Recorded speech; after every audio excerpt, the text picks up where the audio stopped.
बड़ा धूप बा मिजाज फागुल हे भगवान। अरे सुना तड़ू हो केने बारू रेनू।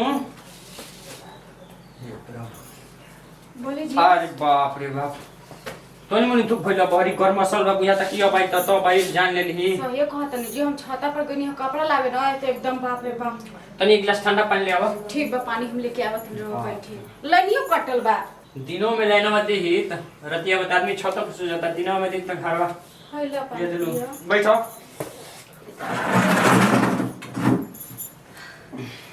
बड़ी खट के आवत नहीं जी पूरा पसीने पसीने हो गई है। अरे गोड़ दबा दे क्या? ना गोड़ नहीं दबा के हां कामवा से ज्यादा लोड हमरा बुझाता कि घामवा से हमरा बुझाता लो। सही कहत नहीं। कामवा में तो उतना नहीं के बुझा पधरिया में हवा पानी चलता बाकी है घामवा में जीवन मुश्किल कर देता है। अब वो कहां भी दीदी हो। अरे दीदी होइहन कर हम और जाना तनी मत कही दीदी तो जब से इन्हें नजर से खाली सेल्फी खाली एने देखत एने सेल्फी खाली वीडियो बनावत तनी।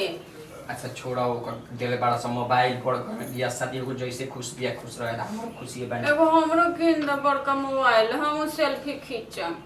अरे तो जो दिन बिया तो दिनों में खींचो कि अब धान हो सवाई दवाई बेचाई तो हमारा तनी कि कोबो काल खाती मनियो को देखत रहू कि कोबो काल खाती हो जी तो बढ़िया रहे राती में टाइम पास देखे खाती अपन। दीदी से मांग ली का? दीदी से मोबाइल बोले कि दूसरा चीज से मांग ली हो। अरे कभी काल संग में तो ले लो हमेशा खातिर मत लो करे के काहे एगो दहेज देवे के तो पार्टी मांगे तिया सिकड़ी मांगतिया तू कह कि हम ले ली उल्टा ऐसा सोचल ना जाला पुण्य मिलेला जतने दान करबो बहन के ननद के बेटी के उतने दान पुण्य मिलेला। ठीक है बात तो न मांगम ठीक बा। हां धान उनो सवाल तो बेचा जाता न तार के मोबाइल किन दे ठीक है दुनो बेकत राती में आराम से बैठ के देखो ले टाइम पास होत रही। हां जी के बा हम ये कोन बजा बताओ बाकी भाभी डेटे कगली भैया बड़ा त बाहर भीतर रहे लगलन हैं।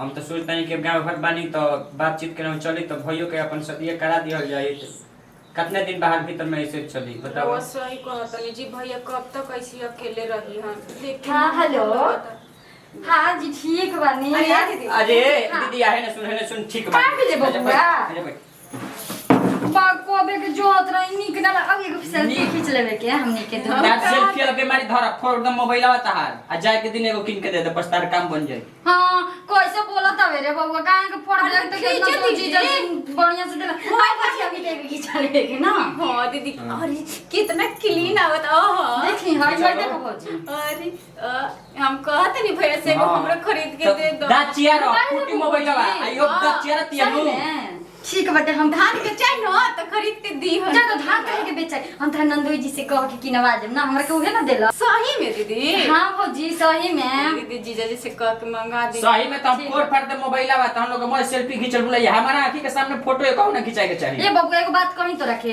कुंवार पर तो बोलते रहे अब शादी हो गेल त काहे इतना बोले ले चर चर। अरे देख दीदी हम ते जानते बड़े कहानी के खानदान के संस्कार में का हो तो बियाह हो गेल तो देखो नहीं टिका गईनी तब का सब खानदान ले बारे समझाओ सुनी बड़ी हमरा के सिखाओ देखो का कहती है कुमार में दबा के रख ली हां ठीक बा अब शादी हो गेले तो अपने दूल्हा। अरे तो हमरो सोचबा हम कई क्या बनी का हो गइल दीदी बात तो सोच ना बतिया देख तो जीजा के फोन आ गइल। हेलो बतिया जीजा का फोन ये दीदी तरी हम सुनी देखो बबुआ ना जी खाली कच कचाते रहला बताई अब बियाह शादी हो गेल तो ना बतियाई ले हमर भौजी से बतिया ली। हेलो कहिए नंदसी जी अरे हाल चल का पूछतनी जी हाल तो बेहाल हो गेल बा। कुछ मजाक करता हो हम मजाक करतनी ओने से हाल तो बेहाल हो गइल बा। ठीक बा ये भौजी कन्या ना तू बतियाव ठीक बा हम आवत तनी द्वारा और ले घूम के काहे अब जब द्वारा अच्छा तो चलाव तू हम आई तो बाद में ठीक बा जाता नहीं। हाँ जी अच्छा सुनी ना हम बाद में बात कर लें ठीक बा।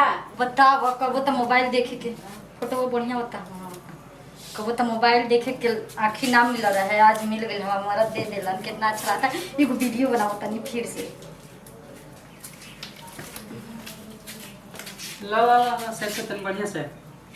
अरे वो बजिए फिर वो हम बच कर कितना बढ़िया लगा था देखी तो कितना बढ़िया कितना अच्छा लगा था ना लागी ना अच्छा हतन बढ़िया कैमरा बताओ। हाँ ऐसे तरह भैया हमरा के दे देले बड़ा नहीं से नैहर में आई बन्नो बड़ी नाम होता कि बड़ा बड़ घर में बियाह भइल बाटे। अरे लो भौजी पूछो हूं के बा कतना बढ़िया घर में बड़ी जानकारी बता है रा। हां जी देवर जा रहुआ कब आइल हन? अरे हम तो अभी अइबे कइने त देखत नहीं करवा अपन खूब सेल्फी लेते नहीं। सेल्फी आ वीडियो बनेले बनी बढ़िया बढ़िया रहुआ बनाई। सही तन देखी तब वीडियो अरे देखी देवर जी कितना अच्छा लागता। सही महाराज जी देखता तो ऐसे से बढ़िया डांस बनेले करता बनी। नहीं कितना अच्छा लागता। एकदम मस्त बनेले बनी। यही से रहुआ बनाई ना। तो घर में का बनाओ तन चली बाहर बनाई जा। सही में बगान बना दो। अरे तो चलन तब न। तो चली जल्दी काहे देरी करता नहीं चली। चले बबुआ जी चले के वीडियो बनावल जी आज बनी। का जी कहो यार कब आई नहीं कहाँ रे दीदी ये बबुआ वीडियो जाता नहीं जब बनावे बगीचा में। खाना खिली ही सो का जन भौजी खेले हो हम। तो भौजी का सरा में बाढ़ हुए तो शिकायत करवाओ तो नहीं तई न तई।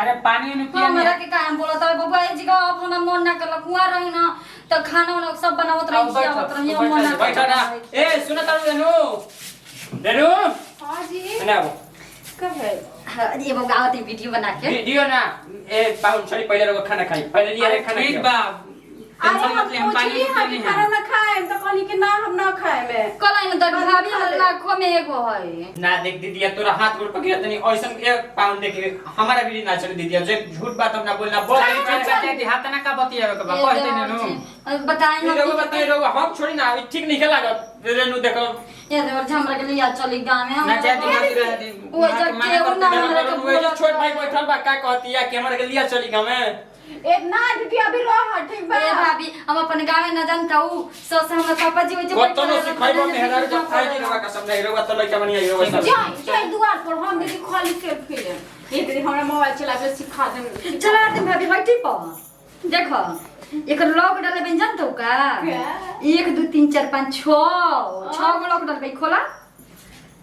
हां खुल गई आओ सेल्फी लेके हमने के भाभी कितना बढ़िया अब चोटिया दो के और ये तना बड़े बड़े चोटी जानतो मम्मी बड़ी बार हम बढ़ावत रही के चलते इतना बड़े बड़े हो गेल चला। हम तो मम्मी निखर बनी ना इतना अच्छा लगत है जा मोबाइल ले लो हम जाए तो जी का हमारे मोबाइल हो तो हम कहे ले उदास काहे बताओ जी जाए दो जनता हम उनका के बोलाई ना देवर जी वाला मोबाइल उठा के दे दे ठीक बा ले ली ना अब जी के वजन तो उनका भैया किनवा देम देवर जी को चलई हम तो देवर जी वाला मोबाइल ओ जी को वजन तो किनवा देम हमर मोबाइल के कमी बा बहुत बड़ घर में बहुत बढ़िया खुश रही ना भाई बहुत बढ़िया घर में ब्याह कइले बड़ू जा हमार ना ठीक बा ना दीदी तू अपने घरे खुश रह ये भाई हमरा देवे के बा ना अरे भाभी आवत नहीं बगीचा में फोटो खींच के एगो और खींच ली आवत एगो वीडियो बना ले का